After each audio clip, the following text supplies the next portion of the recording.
This episode of the Wheel of Time Community Show is sponsored by Tor Books and our Patreon supporters. Welcome to the new spring. You get it? Because it's spring and there was the book No Spring. It's funny because it means two things. All right, I'm sorry. Welcome to Dragonmount's Wheel of Time Community Show, sponsored by Tor Books and all of our generous fans over on Patreon. I'm your host for today, Tom. Thanks for coming out to hang out with me and us on this extra special video. Extra because the beautifully talented and wonderful showrunner of Amazon Prime's Wheel of Time TV show, Rafe Judkins, had a little impromptu AMA on Instagram last night. Now, I just so happened to glance at my phone right as he announced it, and I was like, after I choked on my rigatoni pomodoro, I shouted, "Babe, it's Rafe! He's talking to the people!" I want to start out with some of the more fun or funny answers that he graced us with, so here we go. So far, what is your favorite prop in the show? Rafes Answer, Great Serpent Ring. We all want one. We all want one, but luckily, some of us had the chance to get one. It's not mine, but, still looks good. Should Amazon do a better job of engaging fans' love of theory and speculation? Please embrace us. Rafes Answer, I love theory and speculation. What can they do to better engage you? Send suggestions and I'll forward them along. Smiley face. Everyone over at Theoryland.com just took a collective gasp. I promise. Will the show have any connection to that abomination of a pilot Red Eagle put out? Rafes Answer, nope. Smiley face. As much as I'm sure we would all love to see a Billy Zane cameo, like an innkeeper or something, I think I can safely say I speak for everybody when I say we're all happy about this. Which Watt book title best describes your self-isolation experience? Rafes Answer, A Memory of Light. Oh, damn, man, that is rough. Memory of Light. Damn. For me, I would say when I ventured out to get toilet paper yesterday, I was on The Great Hunt. Now, I'm more on the Path of Daggers with the shadows rising, and currently I'm at a crossroads of twilight, Winter's Heart. Any funny behind-the-scenes stories? I once walked up to Rosamund's dummy to say hello, and then pretended to check its makeup, and told everyone they were doing great work. And this is how I know Rafe is one of my people. Is Lan going to be as much or an absolute stud in the show as he is in the books? Rafes Answer, you've seen at Daniel Henney, right? Yeah, and we're all thirsty. First moment you were speechless on set. Rafes Answer, first time walking into Emmons Field with my mom.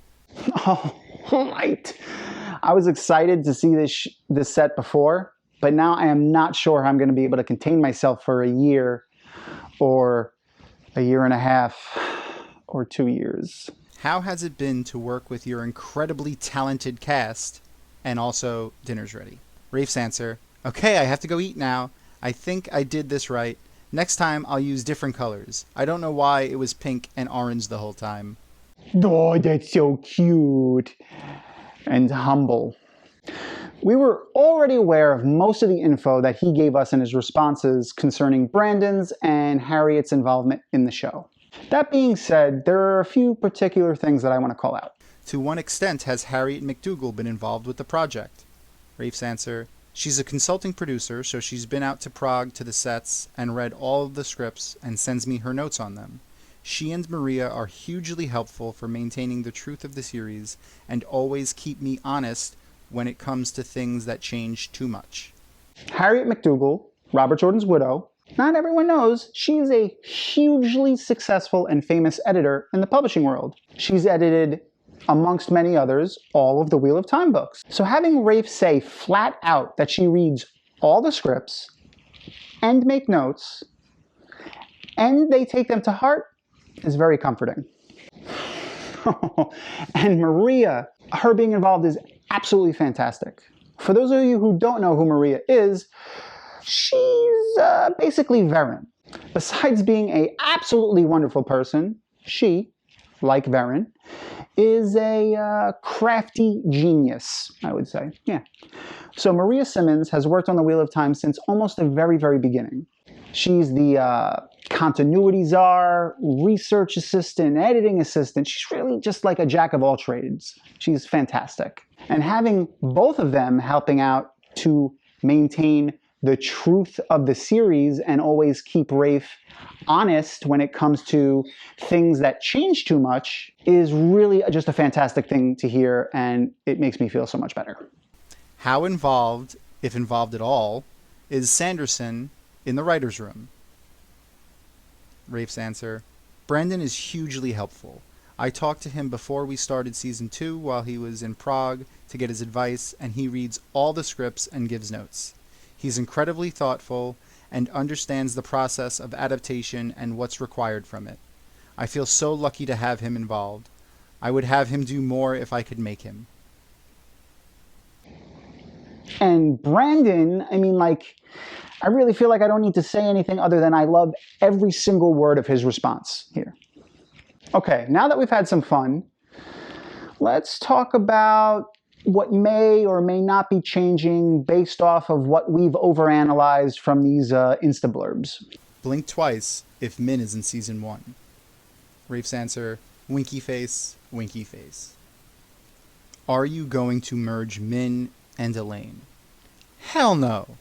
Assuming 2 winky faces is the same thing as blinking twice, this makes me happy.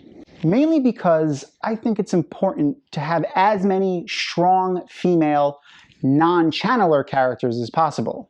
So I feel like just giving her symbol viewing ability to Elaine would be cheap, and it would cause major conflicts in the story. Elaine couldn't be everywhere that Min was, and still fulfill her story arc. So anyway, Min was always a great check on Rand's ego, and to remove her would just be bad, I think. I do want to mention, I really can't wait to see how they depict her sight on screen.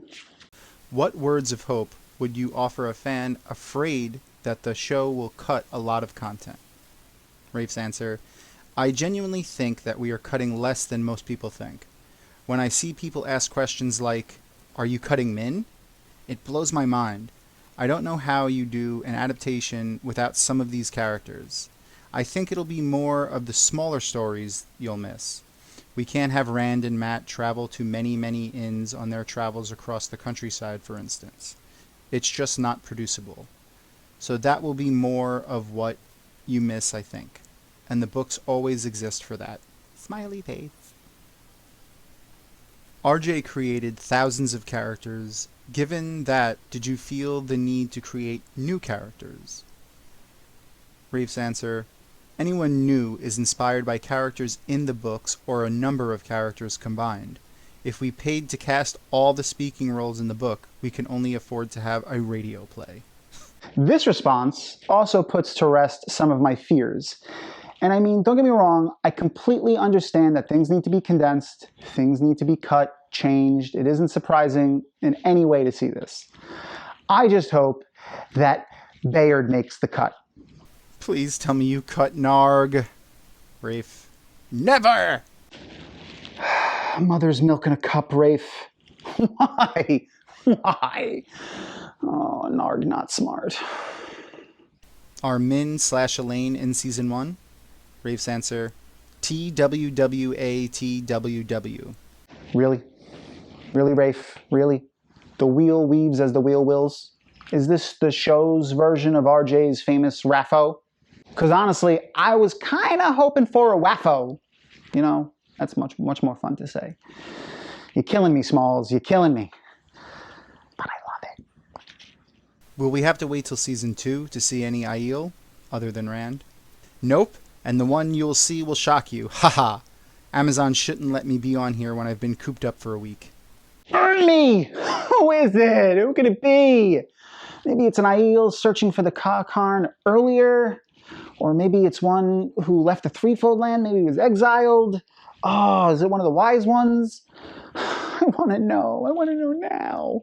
What are you finding most challenging about going from book to screen? Rafes Answer: the hardest thing is the physicality of production. In the first book alone, they go to more than 20 villages and cities. To try to do that physically is impossible for the show. So most of the work we done in the writer's room is geographical, figuring out how to condense the story and move it through places that we can physically create. Yeah. Set design alone would be just insane. And actually constructing it, forget about it. If they tried to shoot every location in the first book to its full extent, they wouldn't even have any money left over to pay the actors. So them combining scenes that hit multiple locations in the major cities makes a lot of sense. Inversely, I think The Ways, which is huge, from a cost and difficulty to film standpoint, I think is going to be relatively easy. But from a storytelling standpoint, I feel like that's going to be incredibly difficult. It's going to take some really very well thought out cinematography. It's going to be really difficult for them to catch the complexity and the terror that is The Ways. All right, I'm going to leave you folks with one more fun one. Keep a look for part 2 of this video, the Rafe AMA extravaganza, where I'll take a deeper dive into some of the more crunchy responses that he had. Can you please make sure you do a great job? Books are so great. Rafes Answer: this is a really good idea. Bye, Felicia. Thanks for watching. If you like what you saw, leave us a thumbs up or a comment down below. We'd appreciate it if you'd share this video around on social media. If you've got a friend that's interested in Wheel of Time, share it with them. We'd also like to thank our show sponsor, Tor Books, and our wonderful Patreon community. If you'd like more insight into the Wheel of Time or to see how our show is made, you can become a Patreon supporter. We've got a lot of big plans for the show, and your contribution will go a long way. And lastly, don't forget to follow Dragonmount on all social media. See you next time!